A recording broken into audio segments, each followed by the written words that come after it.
Mga idol, paano kung dumating ang araw na hindi na talaga i-vlog ni Kalinga Prab si Krista? Masaya ba kayo o lalo lang lalaki ang gulo? At ang mas malaking tanong, sino ba talaga ang mananagot sa mga iilang fanatiko na umaabot na sa pambabastos at panghuhusga? Mga idol, malinaw muna natin. Ang reaksyon na ito ay opinyon at speculation lamang base sa mga usap-usapan sa social media. Wala pa tayong kumpirmadong impormasyon kaya huwag natin itong ituring na katotohanan. Napapansin natin na sa tuwing may vlog si Krista sa Kalingap, may mga tao agad na ginagawang totoong relasyon ang mga eksena. Samantalang ilang beses nang ipinaliwanag na ang ilang bahagi ng content ay para sa entertainment at storytelling. Pero bakit may mga tao pa ring sobrang sineseryoso ito? Dahil dito, may ilan na umaabot na sa pambabatikos kay Kalinga Prab. May mga anti-Kalingap na sumasabay pa sa issue kahit wala naman silang direktang kinalaman. Ang tanong, kung sakaling tumigil na ang pagva-vlog kay Krista, sila ba ang tutulong sa kanya? O hanggang komento lang sila? Ngayon, may mga nagsasabi pa na dapat sina Mikoy at Krista ang managot sa mga sobrang fanatiko. Pero patas ba iyon? Kung may mga taong nagdedesisyon o nagko-comment ng hindi maganda, responsibilidad ba agad iyon ng dalawang taong nasa harap lang ng kamera? Bawat tao ay may sariling pananagutan sa sarili nilang kilos at salita. May usap-usapan din tungkol kay Mikoy. May mga basher na nagsasabing hindi raw siya dapat kaawaan dahil di umano ay nagsinungaling at may mga personal na isyung ibinabato sa kanya. Sa ngayon, wala tayong sapat na ebidensya upang patunayang totoo ang mga aligasyong iyan, kaya mas mabuting hintayin ang pahayag ng mga taong direktang sangkot kaysa agad maniwala sa mga tsismis. Sa huli, sana tandaan nating lahat na ang panunood ay para sa kasiyahan at suporta, hindi para maghasik ng galit.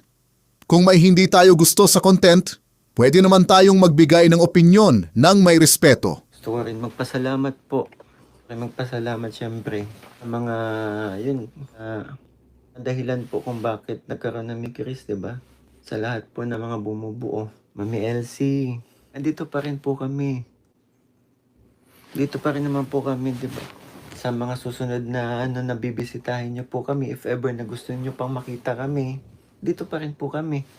Pwede niyo po makasama. Sabi ko nga, di ba, yung video naman namin po na Chris, nandyan naman yun hanggang hindi yan mawawala po sa YouTube. Po, Lansef, salamat po sa pag-sub. Sa mga concern po kay CJ, okay po si CJ. Okay po si CJ. Yun lang po. Huwag kayong mag-alala kay CJ. Mas maging concern po tayo kapag ang kaguluhan na hindi natapos, ang bashing hindi natapos.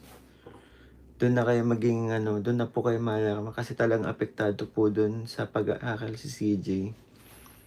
Wala po tayong pinaasa. Wala po tayong pinaasa.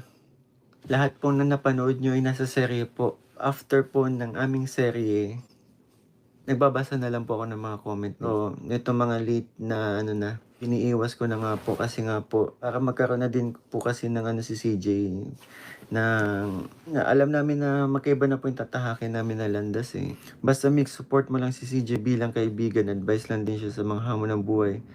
Yun po yung nangyayari. Andun po. Yun po yung nangyayari sa atin. Nandito tayo, nag-guide sa kanya. Diba?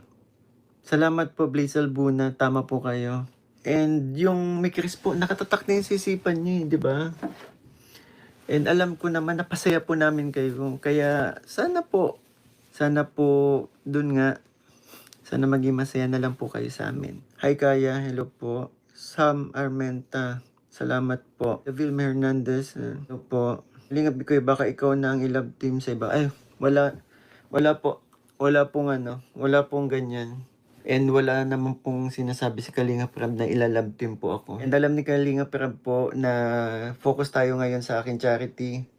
Saka, ilalab team pa ba ako? Ano ang edad ko na? 33? 33 na ako. Hindi po. Wala po, hindi po tayo love team.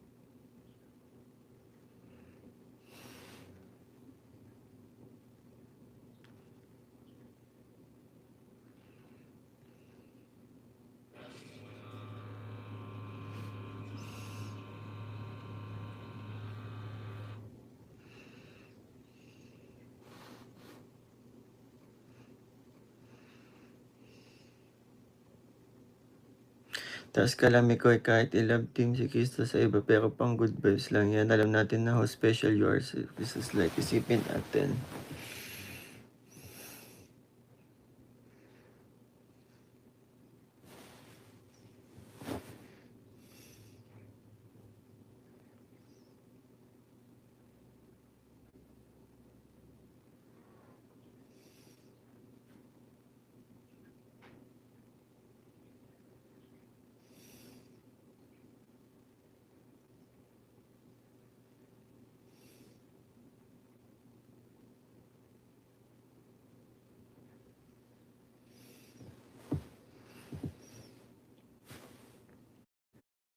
Sa inyo, hindi po kami mawawala.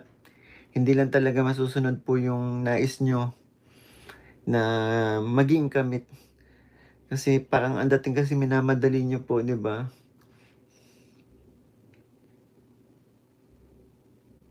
What if baka after 2 years mag-aasawa ka na, paano na kami?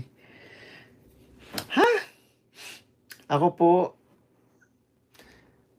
naniniwala ako kung sinong ibibigay sa akin ni God. Hindi ako yung maghahanap eh.